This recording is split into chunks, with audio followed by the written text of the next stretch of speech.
Yo, it's your boy Yuri and Life of the Party worldwide. We got a very, very special guest. A colleague of mine, if you like to say, but he on a different level. He on season 5 to be exact. My boy Eric Stafford. What's good, my guy? I appreciate you having me. First thing, thank you for coming, brother. Thank you for coming. I appreciate you, dog. This mean the world right here. What you call it? This only, I feel like my second time being invited to somebody's podcast. So I'm just happy guys allowing to work the show. Let's get it, man. Yo, like I said, thank you for coming. That's the first thing. Yes, sir. Yes, Hey, sir. let's top it up. I appreciate you. that. You know it's a little loud. You got an audience in the background. Got the cameraman in the back doing my boy. Shout out to my boy Kyrie. You know what it is. Now, let's get straight to it, okay? First of all, who are you, man? What you do? Where they know you from? Where you from? Man, what you call him? I'm known by staff, honestly. My real name is Eric Stafford. I'm from St. Louis, Missouri. So shout out to Lou. Honestly, got to always rep.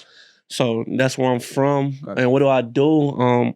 I'm just in the media field. Mm-hmm. I do podcasts. Right now I'm trying to dabble into like the Twitch side of things. Mm-hmm. So guys really just blessed me to be like, I would say, a face of like community and this, I would say, bringing people together in a way. Okay. And just building like genuine relationships and actually have like deep and conversations that need to be put out to the world.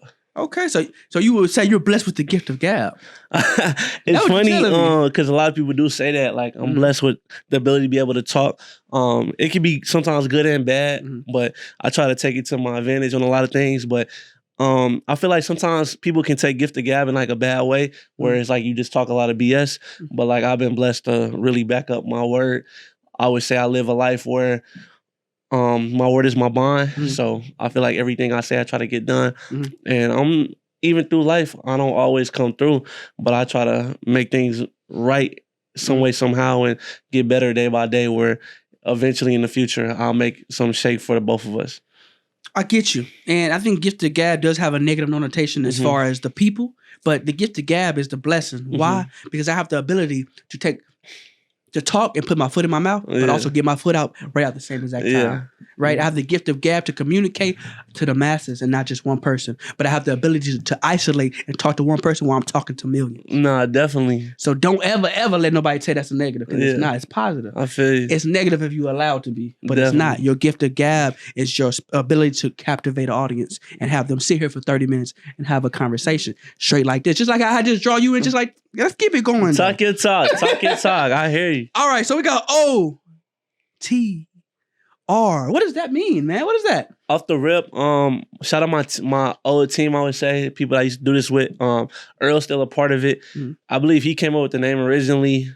It was really hard trying to find a name. I would say like it took us, I would say like weeks to a month, I would say.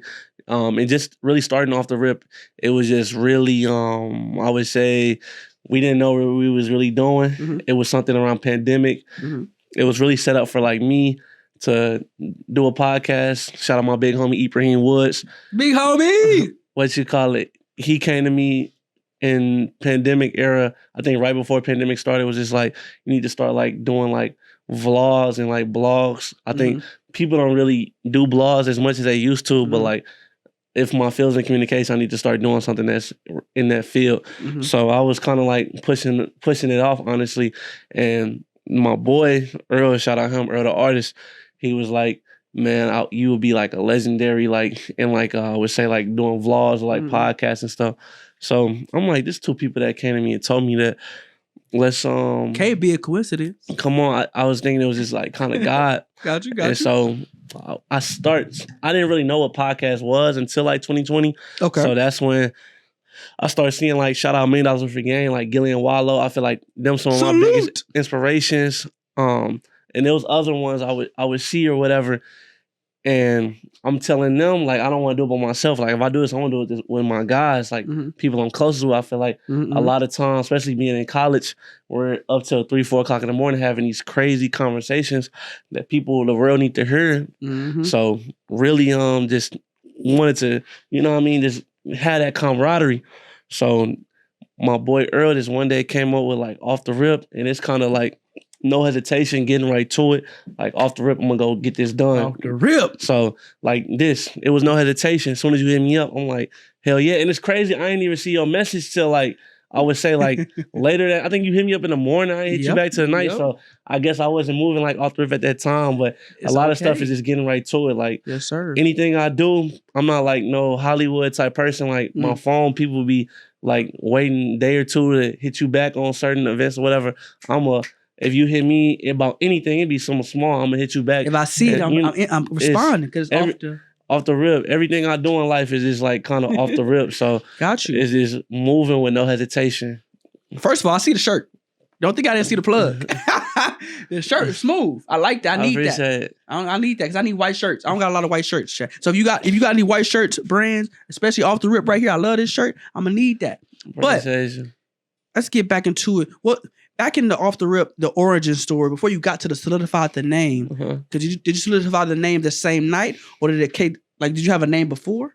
No, honestly, it's always been off the rip from day one. We never changed the name or anything. At times we was thinking about, even this last season, where there's so much of a change and trying to rebrand and stuff, we was thinking about changing the name, but I feel like it's such a significance in this who we are and what we want it to be. I feel like this is who I am at right now. Like even like a lot of people call me like Mr. OTR staff. Like yes, everything is like in that bracket. So let's roll with it and just have like, if it's a new name, it's gonna be under. Because at the end of the day, I feel like some people don't know Off the Rip is a media company. Like it's not just a podcast. So like we want to be where we have a whole bunch of different areas and fields up under the Off the Rip umbrella. So you're a media agency. You're a media brand. So you're a media company. Yes.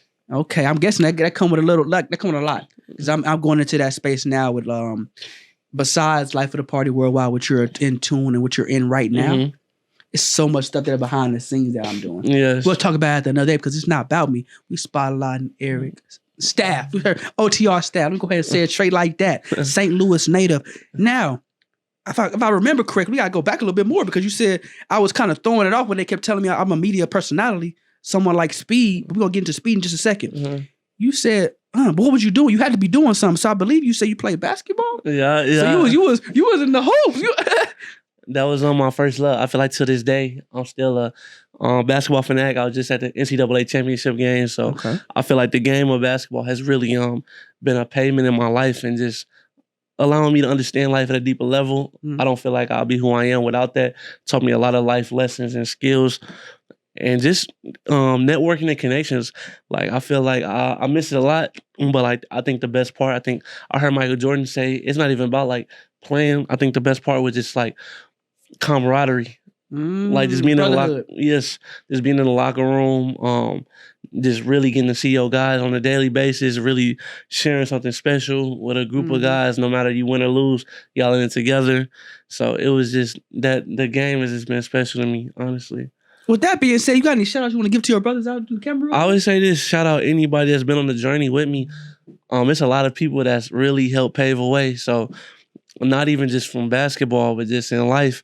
So I'm just grateful and I'm just honored to be in this position to, I would say, sit here and carry, I wouldn't say a weight, but like a load sometimes. I don't know the right word to say, but just coming from where I come from and knowing that people are looking up to me and that's inspired. And you don't really realize it till like, I feel like later down in life, honestly, because it kind of start hitting you when it's like, especially when you go through storms and like people think you made it or whatever, but it's like, these are things you got to go through for the next person to win, like the next staff or Eric Stafford, whoever, next Yuri. It's like God's put you in a position where it's like you want to battle the storm so the next person can see it and believe. And I ain't never did nothing illegal or anything. Like I never scammed, I never sold drugs. You know what I mean? Always handle business. I feel like I don't want to put out there like, you know what I mean? But I try to just be an example, especially for like the black man, where he can go have a nice, amazing life and not have to do the other things. So just always wanted to be somebody positive in the community. It's a part of the trials and tribulations. Yeah. And what you were trying to say, not trying, but I'm gonna brush it up for you. What I'm gonna say, you got handed the torch from your family in St. Louis to your friends because they believed in you. Yeah. They said OTR can be as big as it want to be, depending on how you believe. You got the people that you talked about earlier before we even started this podcast. If you want to get out, I'll give a shout out to him as well in just a second. But the people that are supporting you, they're giving you the torch. They're lighting it for you. Then you get to the finish line. Yeah. See, my whole goal in this life is to change the generation. Right? Because I don't like the direction it's headed. Gotcha. I ain't gonna say I'm Martin Luther King and Malcolm X, but I want to be. No, definitely. You know what I'm saying? So, you know what Yuri means? No, tell me. Light of God. Light of God. Right? At one point in my life, and I'm saying this from a real dark place in my life, I thought I was the Messiah. Right? When I got humbled and realized I wasn't, he said, you're not that person. But you can be the light. What does Yuri mean? The light of God. What does the light mean? That means I have the ability to, if you're in a dark place, I'm a light, so you know it's somewhere you got to go. Gotcha. Because when you're in a dark place and you feel like ain't nowhere to go, light. Gotcha. And my job is not to make you who you are. My job is to let you know that it's possible. No, definitely. That's real time. And that's what you're doing. I appreciate that. You 5 seasons in. This ain't by accident. You in a whole different city. You came here in Dallas, Texas in 2023. Man, and Dallas has changed my life in so many ways that I can even imagine. A lot of stuff I'm doing and that I've going to be doing I've never even thought of. Like God's blessed me so much and I'm just so appreciative and grateful. And as I get older and just more wiser, I try to really appreciate it more because sometimes you get because it's been times like I cried out here, honestly, like when I first got out here and God put me in position and everything. I was kind of like mad or like I wouldn't say discouraged, but I just felt like the finish line kept getting moved on me. Yep. You know, like it happens. I got out here. I feel like I accomplished a lot to get out here that a lot of my peers and 90% of people not doing. And it's like you can't even enjoy it. People already asking you what's next, but I had to learn like it's a privilege to be asked like what's next for you. Honestly, correct. Because it was really hurting me that I couldn't just like sit and chill for a minute, but it was people on my back that wanted me to keep going and see the potential. So I just had to realize like it's a blessing when that finish line keeps getting moved farther. That's the blessing in our journey. And in our world, our field is what's next. No matter how great we do right there, that moment, we can do a movie that does 16 billion. They worry about what's the next movie coming out. That's just what it is. And that's a blessing. You know that, right? Keep in mind, you're on season 5. You're supposed to be on season 1. If all the haters was right, but they weren't. Come on. The brand is on your shirt. Most people don't. I don't even have no shirt. Right? You got a shirt. You got a whole city behind you. You got people that come in early. It's early in the morning today. You got people to come film behind the scenes. Like I said, shout out my boy Cash. You know what I'm saying? Shout out my boy Cash. And you have the people that support you. You came to Dallas. Brand, you had to build a whole new foundation. You already had one solidified. You know you got one in St. Louis already, and wherever else you have been and up until this journey. No. But you're in Dallas. You got to connect with me. Shout out to J Money. Shout out to Kyrie. Shout out to all the people that you probably connected with. No, definitely. Because Dallas, I want to say this too. Dallas has shown me a lot of love. Like a lot of love since I touched down. Like first week or two, B-Mac on Data Faded Warren, he's just on the podcast this last week, just hopped on the Twitch. Him and his team and brought me in like family. It was a lot of other people. Shout out Swin. I would Swin say City League. You know what it is. Run a Pro-Am. So many other more people out here. I can't remember everybody, but this done took me in and really helped mold me and grow me, and I'm forever grateful. Gotta be. And yeah, shout out to Swin City League. I'm a big fan of Tony Swindle. Good dude, good player, especially all the MCs, because there's a lot of good MCs that he has. No, definitely. He brings out. Shout out to my boy The General, because he just talked about this. He just talked about one of the MCs that was on Swin City League. He was doing his thing. He said, hey, I got an opportunity for you. I like how you do things, how you handle things. And now if you know The General, he's a DJ, but also one of the dopest MCs in the Metroplex. He's not from here either. Yeah, that's true. A lot of people come to Dallas to start over. A lot of people come to Is that Dallas. the guy you had on the podcast last? No. Okay. He ain't even on it yet. Okay. I'm sure he's going to be probably on season 2. Okay. So, season 2. Okay. But I have so many people that you don't even know that's going to be on here. Like, see, episode 2 is already done. Yeah, episode 3, already done. Gotcha. Episode 4, 5, and 6 is being shot right now. Gotcha. Right? You don't know episode you are yet. I ain't told you. But you're going to find out. But with that being said, you went to JUCO in Missouri State. Yeah. I'm assuming you got your associates there. Yeah. So what made you go from? Because it's in the city, right? Yeah. You say I'm a no. It's on the it's in West Plains, Missouri. West Plains, Missouri. How far is that from where you live? Probably like 3-4 hours. So you went 3-4 hours away to start your journey because you knew you had to do something. Mm-hmm. What made you say I'm gonna go ahead and go? Would you go with your friends? Excuse me. Would you go with your friend? What made you go? Honestly, I would say just for me personally, I feel like at like 15, 16 years old, I had to really like lock in on a different level. Yeah. I'm not gonna say lock in, but I think that's when I like found myself, like who Eric Stafford was. So it really starts from there before like I even get to JUCO. I feel like in like freshman year, you get into high school, you kind of feeling yourself. You in the, you know what I mean? Ninth grade year, yep. Like you don't really know what all is going on. You probably around people you're not supposed to be around, doing things you ain't supposed to do. So I really had to like lock in. I still got a lot more. I had a lot more locking in to do, but just had to separate myself in a way. So like I started hanging around. That's why I feel like freshman year really fell in love with basketball. I started hanging around a lot of hoopers, I would say, going into like sophomore year summer. So one of my closest homies at the time, he hooped and everything. His older brother hooped. And I didn't make the team freshman year. Like I didn't hoop.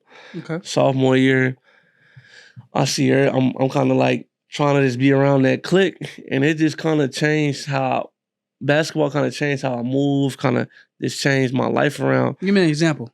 Why to help you move? What you mean by that? I would say because in St. Louis, you can get caught up in a lot of different dumb stuff. You know what I mean? Okay. It's like murder cap.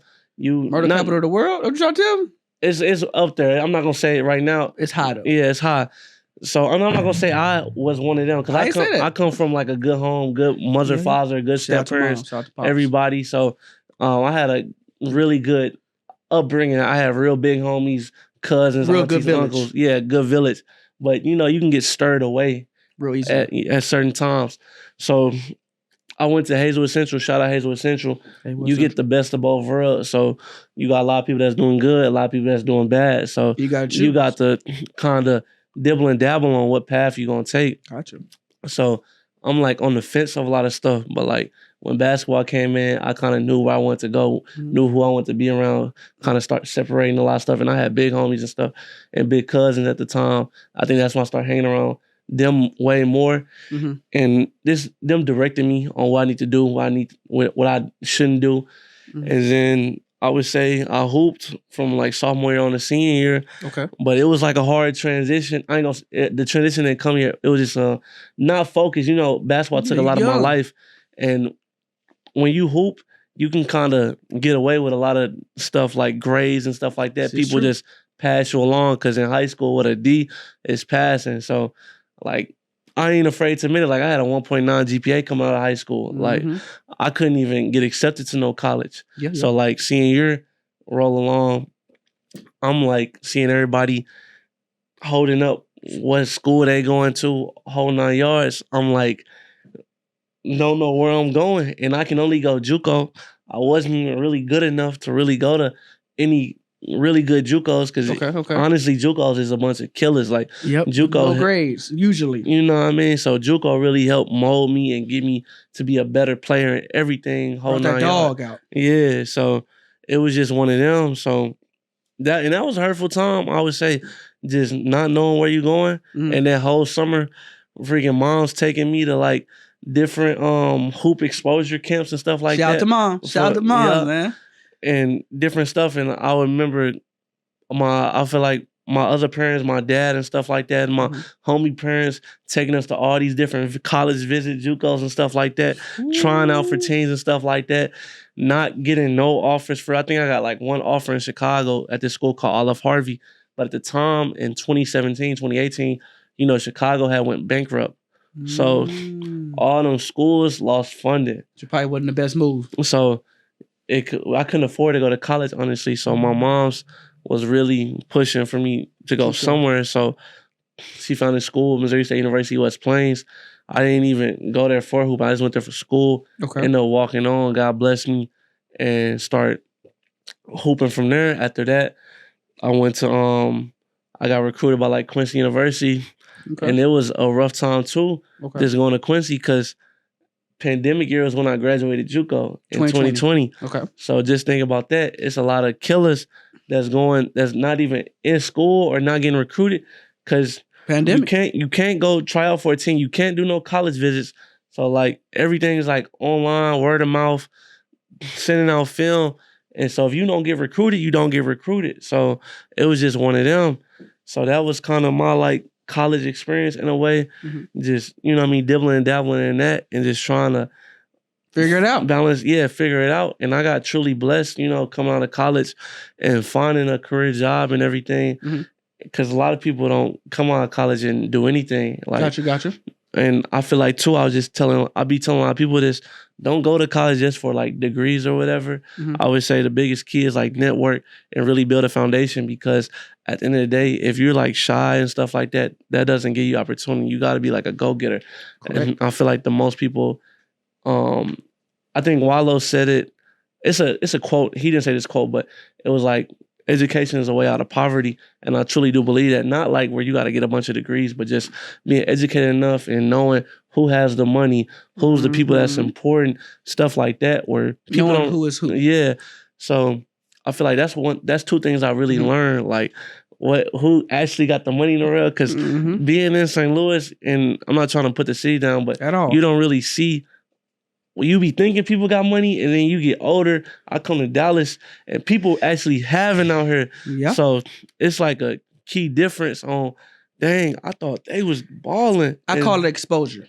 Yeah. Because you get exposed when you get to change your surroundings and understand. When you're in your city, and that's all you know, until you go to Dubai or go to Russia and Moscow, or go to China where everything is made and the people that's actually making everything. When you go to Dallas, when you come to Dallas and you really see who owns all this whole block or who does this, or how much money really your people are really investing into certain different crafts, you really get to see it. Gotcha. Right? And once you get to understand that and appreciate that, you go back home with the game.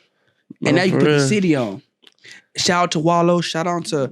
It's too many podcasts. You got Shay. I can go on and on and on, but it's one name in particular that we talked about earlier, which is Speedy. What you said you Speedy Norman. Speedy Norman. What was it? What made you like? Oh, I like what he do. Really shout out early again. Like he was like Speedy Norman. Somebody I should really look at and really like mold. I feel like I ain't gonna say mold myself, but like just you know what I mean. Take what he kind of doing and a blueprint on what I'm trying to do, especially. Because I went from like 4 people on the podcast to 3 to 2 to 1. So like I'm doing it dolo now. Still got a team behind it and everything. Like Earl was the second person I was doing it with. And then now he's playing the background on a lot of stuff. Gotcha. So shout out my full team, because like now we're more established on everything we're doing. And we're moving faster as well, because it's easier for me to get up and move when I'm doing it dolo than if I got 4 people and everybody's schedules on the line, it don't kind of work out. It does conflict, and it's a lot harder. As you can see, I have my one-on-one podcast because life be lifing. No, definitely. You know that. And I feel like too, doing a one-on-one then allowed me to be a better interviewer. Correct. And just how to talk, be more professional, hold a conversation. Because when you got more people, I can kind of, if I'm stumbling, I can bounce off this person, bounce off this person. When you one-on-one, you gotta be able to, you gotta do your research. You gotta know what's going on. You can't just go in there on some, man, we finna go with the fly. You can. If you get seasoned and you get right, and you're doing it right now. Don't say you can't because you're doing it. Definitely. Because technically you're doing a podcast, I'm doing a podcast. But you're a podcast, I'm a podcast. You just so happen to be on my podcast. Yeah. But regardless, we had a whole full conversation. It's the end of 3 minutes left and 27 minutes. Yeah, because I'm thinking, dang, we ain't touching enough off the rim. You know what I'm saying? We haven't even went into everything yet. And this is a beautiful podcast. They got to know who you are. No, definitely. Right? Let's do a quick thing real quick, okay? In the world that we live in, we don't do enough support. We don't do enough shouting out. Yeah. I want to give you your flowers virtually, because if I didn't, I feel like I wouldn't be right. So here's some flowers virtually to Mr. Staff himself. Why? Because you came from St. Louis with a 1.9 GPA. Went to a college and got 2 degrees, an associate's and a bachelor's in communication. Right? You started a brand in 2020 with a pandemic where everybody lost hope. You're in 2025. You moved to Dallas in 2023, and you started your foundation over when you already had a solid foundation. You know how much a leap of faith that is? Man, only God. Oh, hey, only God. I'm big faith based, right? Usually I have my chain on. It's a yin yang. But I want you to realize that you didn't come this far just to come this far. No, definitely. The blessings are going to come and come and come and come. What I want you to do is believe in yourself. Breathe. You supposed to cry. You say you cried. I be crying. Mm-hmm. If you're not crying as a young man or a man, you got to. It's a part of the process. I want you to understand that you're not going to always have rainbows and sunshine. It's going to be dark days, dark clouds, lightning storms. It's going to be ups and downs, deep valleys. But God said one key thing. No weapon formed against us shall prosper. Mm-hmm. So you have that in mind and walk straight no matter what's going on. You're going to do it. Come on. Remember, you got St. Louis on the hat for a reason. You got on. OTR on your chest for a reason. You repping correctly. You doing correctly. Just give him your time. Give him your blessings. And keep going that way. No, definitely. You know what I'm saying? Now, we're going to do a brief intermission right now. We'll be back. Of course, this is love. This is real. We'll be back in about, just a brief after this message. And after we finish that message, we're going to go straight into the OTR and talk about the history. Peace. Bro, I know for a fact you fresh to the mud head to toe when you come to the club, but you got to get the flick because you don't got the memories. So I know I fuck with A-List, one of the best photographers in the city, and we know you fuck with the Yuri vision, but who you fuck with? Who you calling late notice, late nights every single time to snap it right? Let me know below right now. And we back to Life of the Party Worldwide. I hope you I hope you enjoyed the brief intermission. We're still here with staff. We're here with OTR staff, Eric Stafford. Like I told you, we didn't give him his whole life story, but I feel like we got to touch on the motherfucking brand. OTR is on the chest. So I got a few questions. So it's going to make it easy for you. The first question is, it originated in 2020 during the pandemic when life was on a pause. Mm-hmm. But why the OTR branding? Meaning, when I see OTR, I see OTR. I see the author underneath it, but the brand is so crisp, so clean. I feel like you could put that in any space and it's going to pop. It reminds me a little bit of Overtime. If you, I don't know if you see it's crazy because we done had, shout out Corey Frazier, the one that runs the full Overtime skills training. We had him on the podcast, so shout out him. Okay. So that's good though, because it works. We got a tour coming of the OTR, the Overtime Elite facility on one of the episodes, so a full tour, everything. So you're doing a big time soon. Yeah. So what's new? What's coming up for? You just gave me one of them, of course. But what's up? I know you say you're going into the Twitch space. Yeah. Is that OTR or is that Eric Stafford?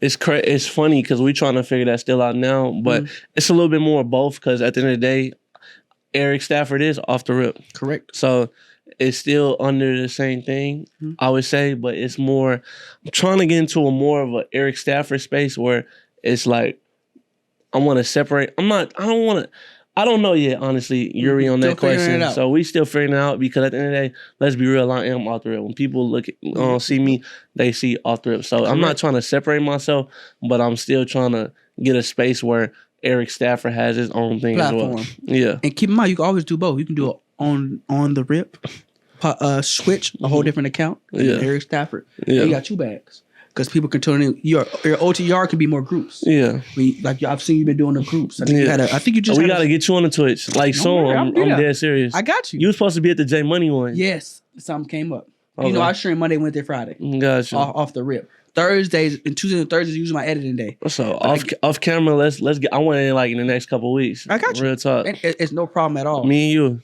Let's do it. We come to your crib, come to my crib, either one. Definitely. That's fine. And we can market that and everything. I think the next question that everybody wants to know is how big you got and you're in season 5. You've been taking it there.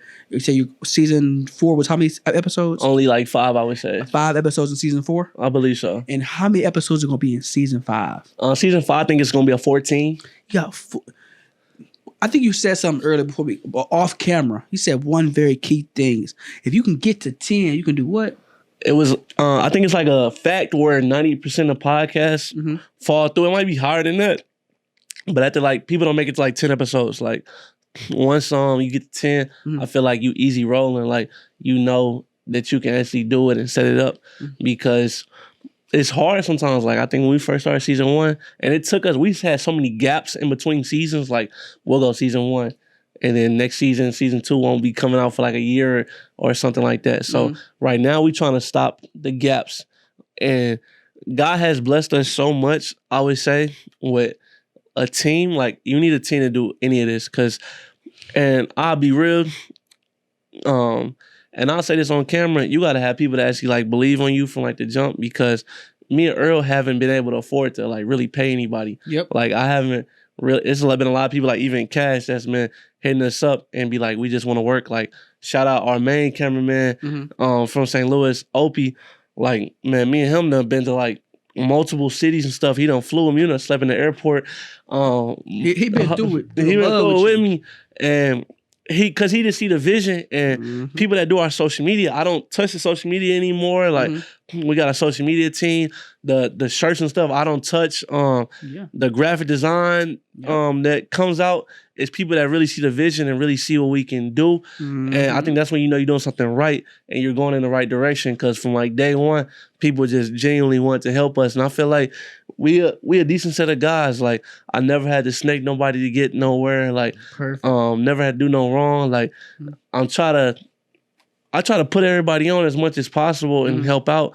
And I'm not even on myself, so you're on. Don't get it twisted. You have to keep in mind. You say you had a team behind you. Without a team, you can't say you're not on. Because why do I say that?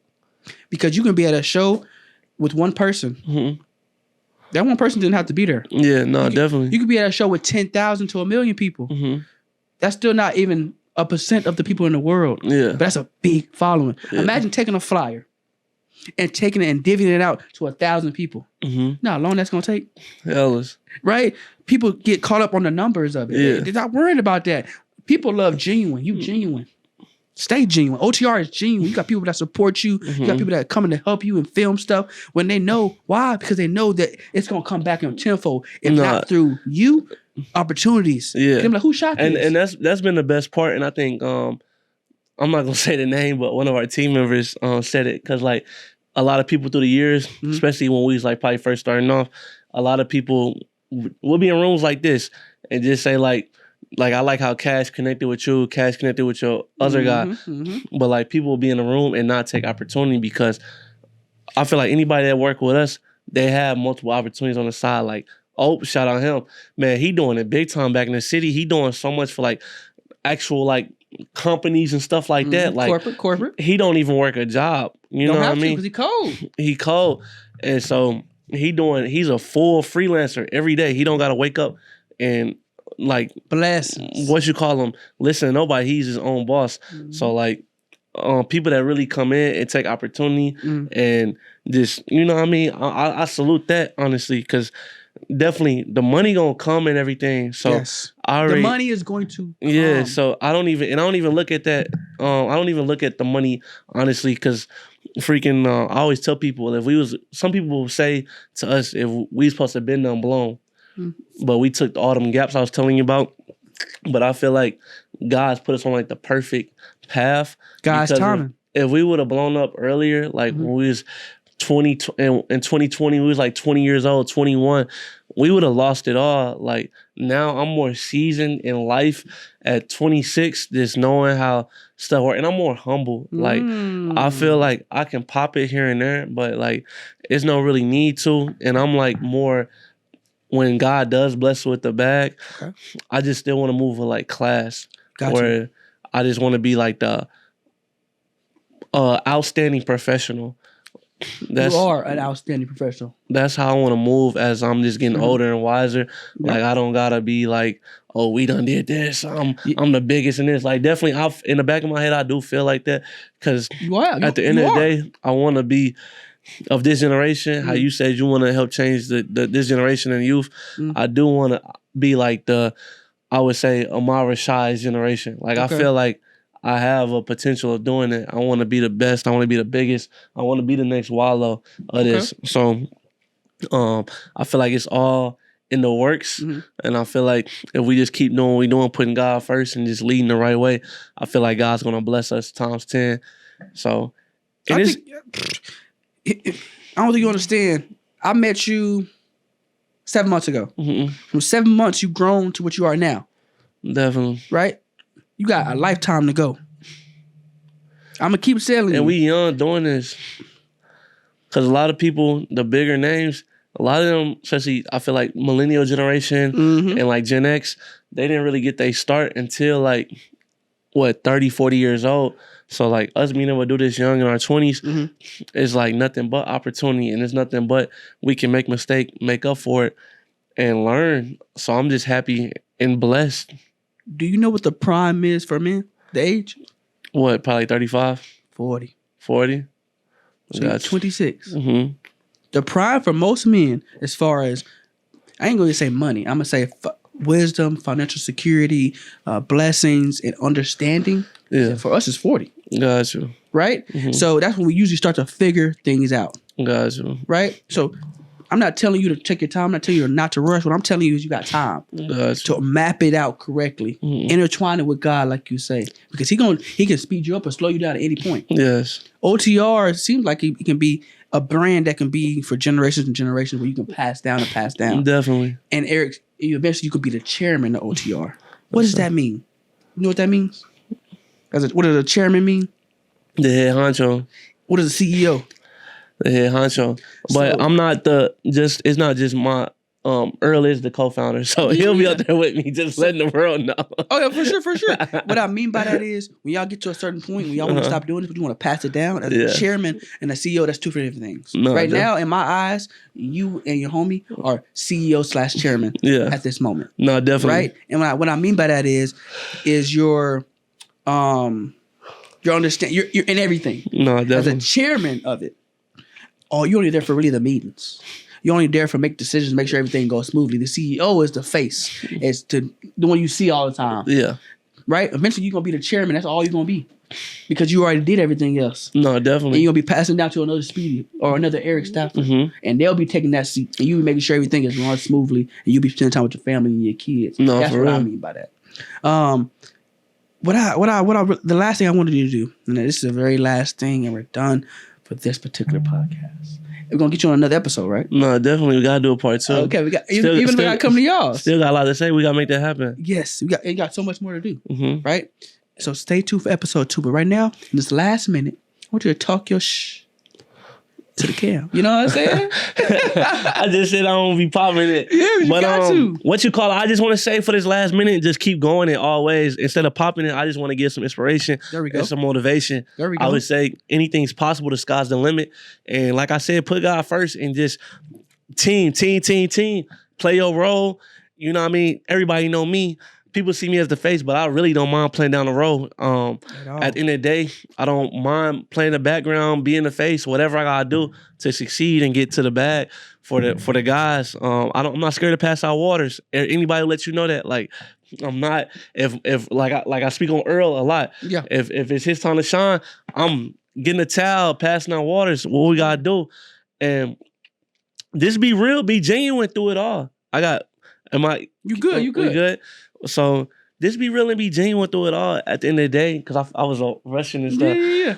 Because that's what's gonna separate you, and I think that's what separates us the most out of anything. Mm-hmm. And just being able to see the growth, like from day one to what we're doing now, it's been nothing but growth from like season 1 to season 5. Like, who can say they had Pat McCaw, 3-time NBA champion, on their podcast? Can't you say it? Who can say they had a top 3 NBA skills trainer in the world on their podcast, Drew Hanlon? Who can say they had Corey Frazier that trade so many of the elite NBA players in the country? Hey. You know what I mean? Hey. I done had Alex Onadia on the podcast. Shout out Distinguishing Agency. Yes, sir. I done had legendary Larry Hughes on here. So it's all in the vault, all coming out this season. So people get to really, this season 5 was the separation. Like I showed you the files for like sponsorships and collabs and stuff like that. Yes, sir. And this season was the what's gonna get us over that hump. You know what I mean, over the hump, and just really maximize the opportunity. I done had a BMAC Data Fed and Warren best vintage store in Dallas, Nate's from Heights District best streetwear store in Dallas. My guy, style by Nate. What you know, man? I done really had some heavy hitters, and it's heavies. It's only getting better, honestly. I'm just thank God for like the DMs and stuff like that, and not just DMs but phone calls, texts that I'm interchanging because like Ope was just on the phone with me. He was like, it's time to get back in production because we do be bullcrapping when it comes to production. We be waiting too long. It happens. But we're finna get back into production and getting that next set of guests for season 6, and I'm just really happy what we're working with because never, I would say, lose hope, because when people see you and see you moving, everybody want to be a part of it, and it's a good and bad thing because it's a business, but it's people that it hurt my heart that I wanted on there from like the first couple seasons, but we wasn't ready. And I heard like the singer, rapper, whatever you label her, Bia, say like sometimes you just gotta get popping or whatever, and then come back and get the folks, because it's a lot of people that want to be a part of it now, want to help, want to be on the podcast and everything. But when I came to them originally, they wasn't rocking with it. So I just thank God for being able to be somebody where people can honestly see where we're growing, where we're going, and can see the potential, because that's the best thing, just knowing that finish line keeps on moving for us, because we got a lot of goals we want to stump out and a lot of doors we want to get into. So I'm just happy. And man, it's a lot coming. We got the Twitch coming. We got the podcast keep popping. So in that media space, we coming, honestly. And we gonna be one of them ones. One of them ones. So that's Life of the Party worldwide, my boy OTR. And before you end it, I just want to really truly say thank you. Honestly, this is my second podcast I done hopped on. And just, you know what I mean, we don't know each other. It's our second time meeting. And for you to invite me on, that's an honor, and I'm grateful, I'm appreciative. So I don't want to come on here without giving you your flowers. And just to say, keep doing what you're doing, I salute. And in my eyes, sometimes I feel like, from what I see you do, I feel like you already popped off. You already, I'm trying to get to where you at in a way. So I just want to salute you. And we in the same boat. I promise you. It might look like that. We in the same boat. So it's one of them. We can come together. I promise you. So and I'm not gonna never leave you nowhere. Does that make sense? This is gonna be one of them special ones, Yuri, on what you call Life of the Party worldwide. So I respect it, bro, for real. Like I respect. I'm in off camera. I gotta get some game from you, because there's some questions I got. For sure. Because bro, I'm inspired, bro, and I'm just happy that to see another black man win and that's doing it the right way. Because, like I said, we don't know each other, but how you illustrate your page and how you move, I salute that somebody that's doing it the right way from A to Z. A to Z. You know what I mean? So, and I'm just on beat. Man, so I'm honored, but I don't want to. I'm already messing with their time, y'all. Freaking, we done went over some more. Good, it's okay. People are blowing up my phone as we speak, but let's go ahead and end it off right here. Life of the Party worldwide, OTR staff, we already did it. You know what it is. One more gem for you, just real quick. Sometimes you got to open the door, and sometimes you got to walk through. It depends on you and which role you playing. So with that being said, we out of here. Peace. Man up. Thank you. If you like this episode of Life of the Party worldwide, don't forget to like, comment, and subscribe. It's your boy Khalid Hill, aka Yuri, and we out. Peace.